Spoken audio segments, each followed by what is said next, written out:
Estamos ao vivo?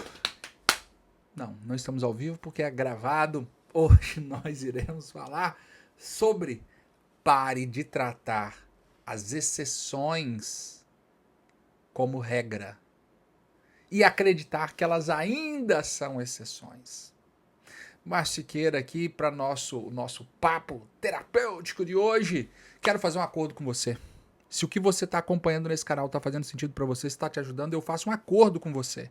Se inscreve no canal e eu, com a minha equipe, que sou eu mesmo, te garanto que nós faremos o máximo para te entregar conteúdo de qualidade. Vamos que vamos! Já escreveu? Então vamos que vamos aqui. O que eu quero falar com exceção e o que é regra? O que é regra? Regra é o que acontece regularmente.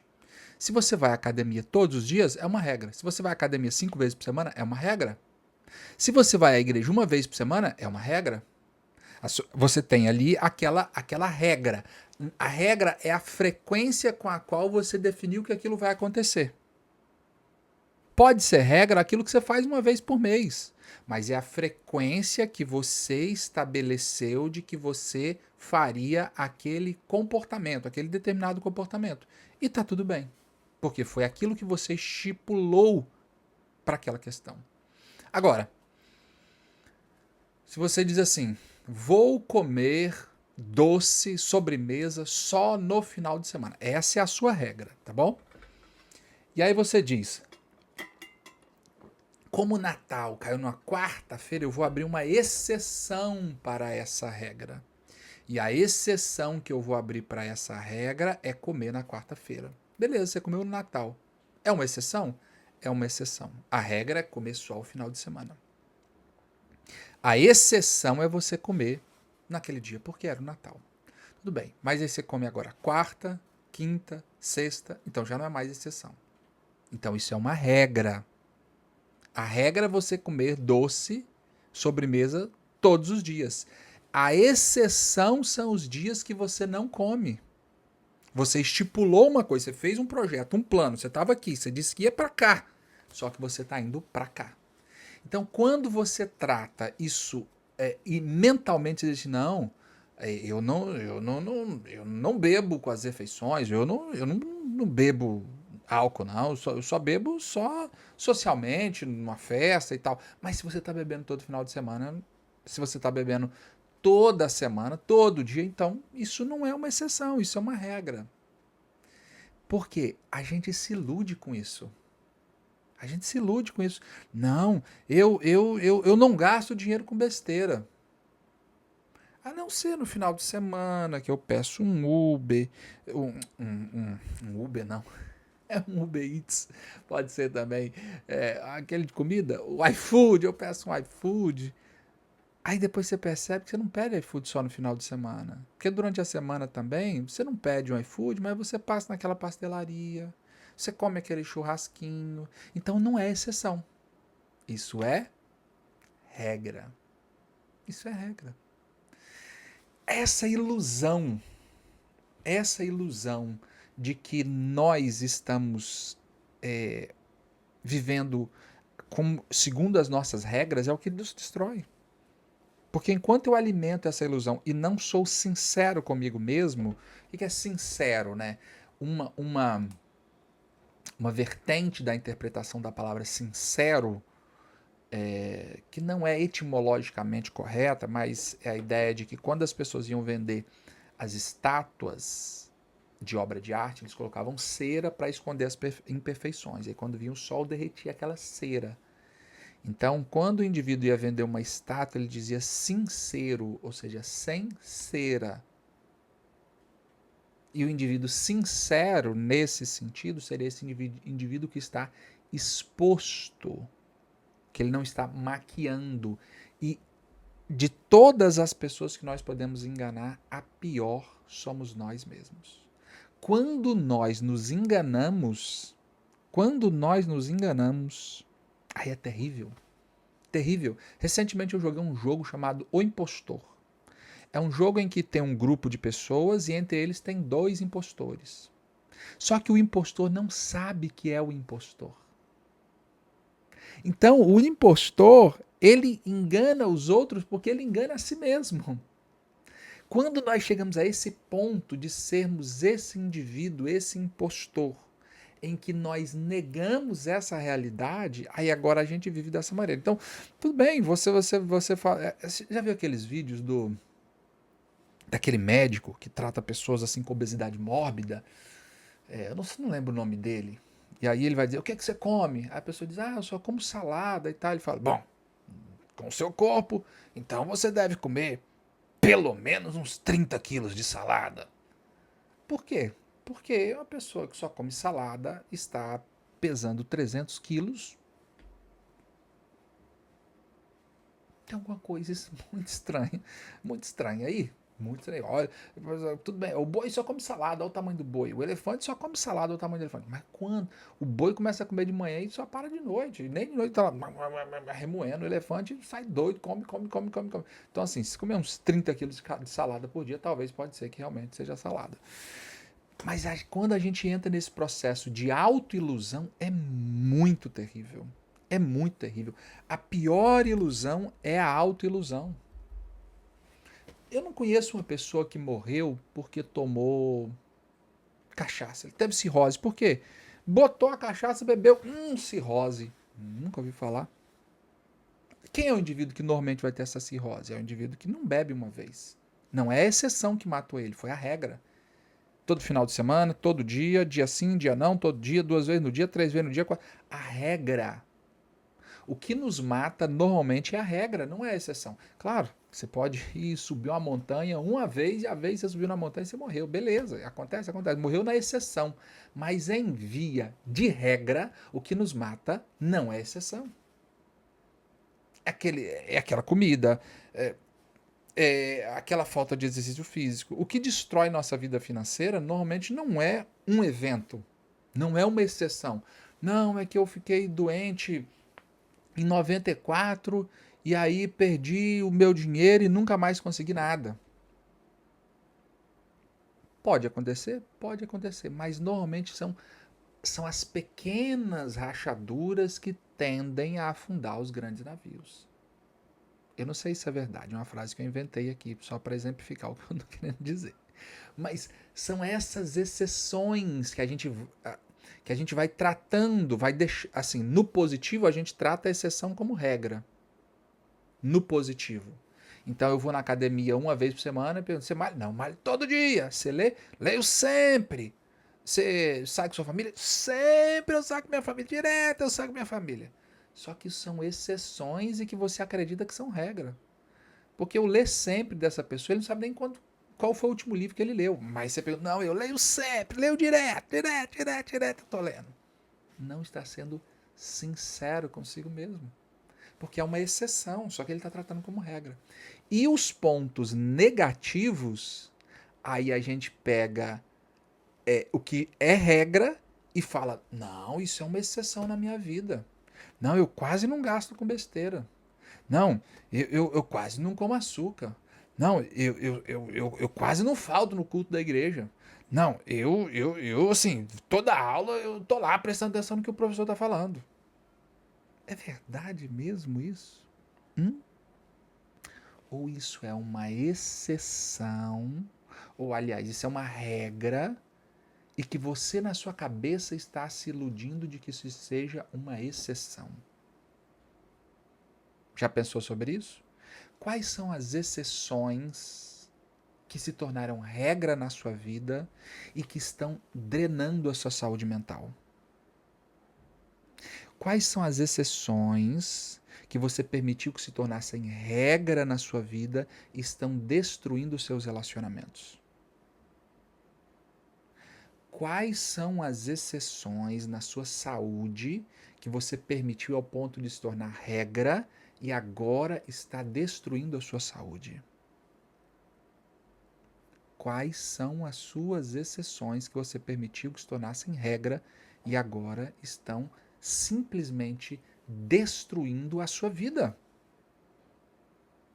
Se eu não olhar para essa exceção que está destruindo a minha vida, eu irei afundar, porque isso é um poço de areia movediça. Enquanto mais eu tento, mais eu não reconheço. Reconhecer, gente, é o primeiro ponto. Se você for num grupo de 12 passos, né, seja alcoólicos anônimos, narcóticos anônimos, dependentes de amor e sexo anônimos, seja o que for, o primeiro passo dos 12 passos é o indivíduo reconhecer que ele é dependente. Enquanto o indivíduo, não, não sou dependente não, eu uso de vez em quando, eu faço de vez em quando, não tem cura.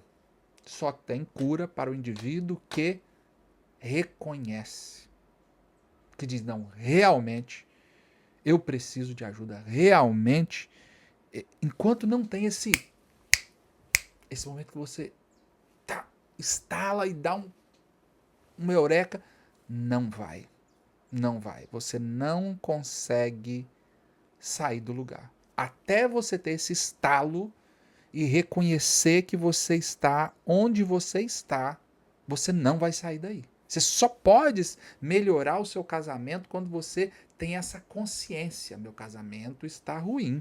O que eu posso fazer diante disso? A relação com meu filho criou um muro, tem um muro entre eu e minha filha.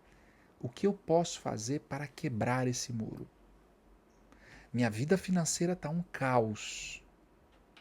Enquanto eu ficar, não, minha vida financeira está ótima, está maravilhosa, uhul. Enquanto eu ficar preso nessa ilusão, meu amigo, não tem salvação para quem está preso na ilusão. Não há salvação para quem está preso na ilusão. Ou eu paro e reconheço, ou a minha vida vai seguindo para o brejo abaixo. Tá fazendo sentido para você, sim ou não? Então, já se inscreveu no canal, né? Já apertou o joinha, né? Então vamos lá.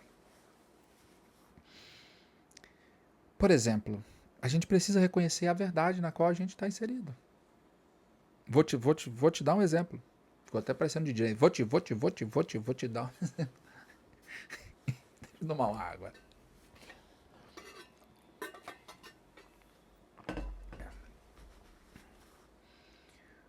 Por que você não aprende inglês?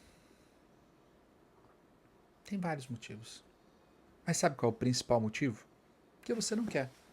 Porque não é importante para você, claro. A menos que você tenha um problema neurológico que te impede de... Pega uma pessoa, sei lá, com Alzheimer e fala, por que você não aprende inglês? Ah, porque ele não quer. Não, porque ele tem Alzheimer. É uma condição de exceção.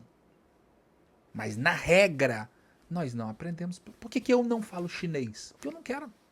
Porque não é importante para mim, porque eu não tenho interesse de morar na China. Xing-ling-ling não faz sentido nenhum para mim.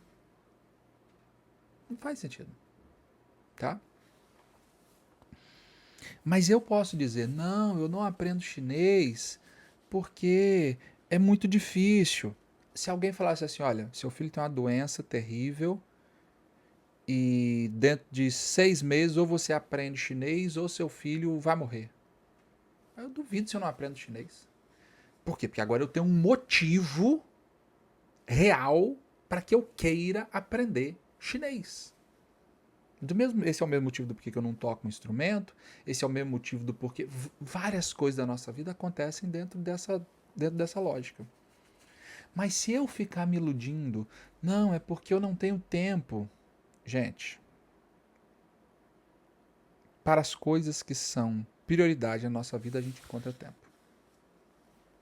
Prioridade. Prioridade não tem plural. Prioridade é singular. Prioridade. O que é mais importante na escala de prioridade da sua vida? Ah, não, mas eu trabalho 10 horas. Então, porque na sua escala de prioridade é o seu trabalho. Não, porque se eu não trabalhar, as pessoas da minha casa vão passar fome. Tá tudo bem. Mas na escala da prioridade da sua vida é o trabalho. Então, nós precisamos reconhecer isso. No momento atual da minha vida, minha prioridade não é aprender chinês. Minha prioridade agora não é fazer correr 40 quilômetros. Não está na minha escala de prioridade. Existem várias outras coisas que vêm primeiro. E é por isso que eu não estou correndo 42 quilômetros. Porque quando correr 42 quilômetros, estiver no alto da minha escala de prioridade, eu vou correr, eu vou encontrar uma forma de correr, de treinar, eu não estou falando de sair correndo e correr 42 quilômetros não, tá gente? Estou falando de me preparar para isso, de ganhar condicionamento físico para isso e de viver essa experiência. Você está entendendo? Porque se tornou uma prioridade para mim. Então, nós não fazemos. Por que a gente...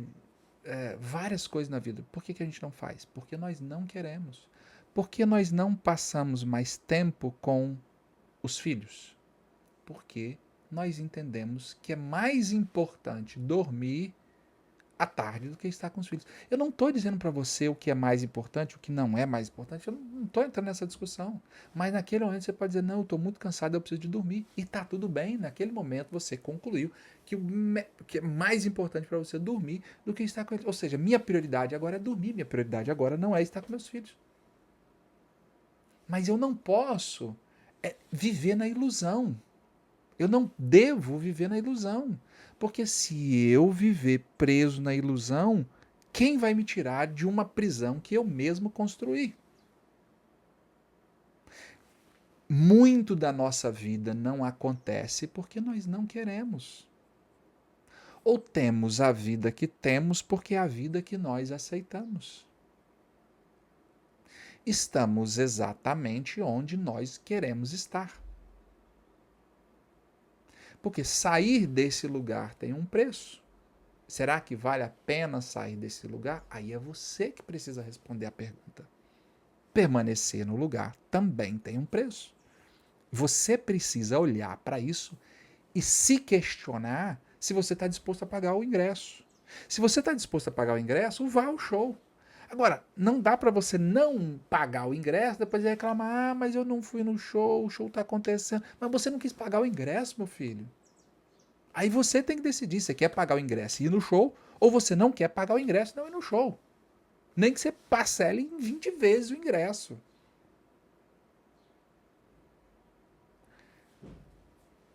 Você está entendendo o que eu estou dizendo? É olhar para a realidade e falar, isso aqui não está acontecendo porque agora isso aqui não é o mais importante para mim. Não é o mais importante para mim. Quando for o mais importante para mim, eu vou encontrar meios, eu vou encontrar soluções. Tem um ditado catalanês, né, que diz que quem quer arranja um meio e quem não quer arranja uma desculpa. É bem pesado, né? Mas, gente, vamos ser sinceros. Não é isso. Quanta coisa difícil na sua vida você fez quando você botou na cabeça que você ia fazer, custe o que custar, CQC, custe o que custar. E você foi e encontrou um jeito e foi latindo, latindo, latindo, latindo, até que você encontrou um jeito de fazer aquilo acontecer. Por que você conseguiu fazer aquilo acontecer? Me explica como que você conseguiu virar uma coisa tão difícil na sua vida quanto aquela. Porque aquilo era prioridade para você. Naquele momento aquilo era prioridade para você. Ah, mas agora eu não consigo. Porque talvez não seja mais prioridade para você. Foi prioridade para você quando você tinha 18 anos. Não é prioridade para você agora aos 44. Isso não quer dizer que está errado. Mas nós precisamos, pelo menos, reconhecer a vida que temos. Se nem mesmo reconhecer que a vida que eu tenho é o resultado das escolhas que eu faço, que vida é essa que eu vou ter? O básico é reconhecer a vida que eu tenho como consequência das escolhas que eu fiz, como consequência das escolhas, tudo bem, que a minha família fez, porque as escolhas da minha família também me afetam. As escolhas que as pessoas fazem ao meu redor também me afetam, é verdade. E como eu reajo a essas coisas vai afetar também nas pessoas que estão ao meu redor. Então, por exemplo, onde que você vai estar daqui a 5 anos? Eu sei onde é que você vai estar daqui a 5 anos. Em 2031. Você quer saber? Vou consultar aqui o horóscopo mágico. Vamos ver aqui. Daqui 5 anos você estará colhendo o que você plantou agora. Não tem conversa, meu amigo. Não tem conversa. Essa é a verdade. que é a sua vida? O resultado das escolhas que você fez 5 anos atrás, 3 anos atrás, é só isso. O que é a minha saúde? O resultado das escolhas, em grande medida, tá? Porque tem componente genético, tem outras questões, mas em grande medida é o resultado das escolhas que eu fiz 5 anos atrás. Poxa, mas eu vou na academia e não tem resultado. É verdade, tem gente que vai na academia uma semana, tem um resultado que eu tô há 3 anos e não consigo. 4 anos e não consigo. A vida é injusta, meu amigo, mas eu ficar reclamando também não vai ajudar. Não vai ajudar, não vai resolver. Então, o que é as minhas finanças hoje? Resultado da vida que eu tinha e das escolhas que eu fiz 5 anos atrás. O que é o meu casamento? Resultado das escolhas que eu fiz 5 anos atrás. O que é a relação com meu filho? Resultado das escolhas que eu fiz 5 anos atrás. Meus pais, minha religião, com Jesus, acadêmico. Toda a minha vida é isso. E, por incrível que pareça, isso não é um ataque. Como o mundo é difícil. Não, gente, se torna muito mais fácil, porque eu passo a entender que as minhas escolhas, em grande medida, vão definir a minha vida. Por que eu estou falando em grande medida? Porque talvez você não escolheu, mas talvez amanhã tenha uma recessão. Então, a guerra, a terceira guerra mundial, bomba para todo lado, beleza. Talvez você ainda nem vivo, nem eu vou estar vivo, talvez daqui a 5 anos. Beleza, ok. Eu não escolhi isso, tá? Nem tudo é fruto das nossas escolhas. Eu entendo isso. Mas a massa crítica da nossa vida é fruto do que nós fazemos com aquilo que acontece conosco. Eu não escolhi as peças do jogo, mas eu escolho como que eu vou jogar essas. Eu cheguei na vida, já recebi aqui 7 cartas de Uno. Eu não escolhi as cartas do jogo, já estavam aqui as cartas do jogo. Nasci já tinha ali 7 cartas. Agora, como que eu vou jogar essas cartas? Aí eu posso ter um pouco mais de escolha, baseado nas cartas que eu recebi, porque eu também não vou receber, não tenho cartas novas, eu não tenho como mudar o país que eu nasci, eu não tenho como mudar quem eram meus pais, eu não tenho, tem uma série de coisas na vida que eu não vou ter como mudar, mas eu tenho condições, ao menos eu tenho condições de olhar para essa realidade na qual eu estou inserido e avaliar isso e pelo menos fazer escolhas diferentes, que não me garante que vai trazer resultado, mas possivelmente, pelo menos, não vai me trazer para os mesmos erros. Porque tem muito erro para cometer, não precisa ficar cometendo os mesmos erros sempre. Com tantos erros diferentes, nós precisamos realmente cometer os mesmos. Então, aprender com a experiência é muito bom. Só tem uma coisa pior do que aprender com a experiência, é não aprender com a experiência. Não aprender com a experiência ainda é pior do que aprender com a experiência. Mas o sábio mesmo, ele vai aprender com os erros alheios. Aqui que está a sabedoria. Aqui está o grande pulo da sabedoria. O indivíduo que consegue aprender com os erros que nem foram cometidos por ele. Então, reflita. Sei que nós falamos sobre exceções, sei que nós falamos sobre escolhas, decisões. Nós temos um ano inteiro aí diante de nós. Não sei quem está assistindo esse vídeo em 2027, 2028, 2030. Mas quem está em 2026, nós temos aqui um ano à nossa frente. Não importa quando que você está vendo esse vídeo. Importa as decisões que você toma. A minha parte termina aqui. A sua parte, o que você vai fazer com essa informação, começa aqui. É uma escolha sua. Espero que você tenha gostado do conteúdo. Se inscreve, miserável, no canal. Deixa o like. E fala pra mim, que conteúdo você quer ouvir no nosso próximo vídeo. Um abraço. E minha equipe vai formular o melhor conteúdo. Minha equipe, minha equipe, vamos formular o melhor conteúdo sobre aquilo que você tem em mente. Deixa o tema e a gente desembola. Um abraço. Fui!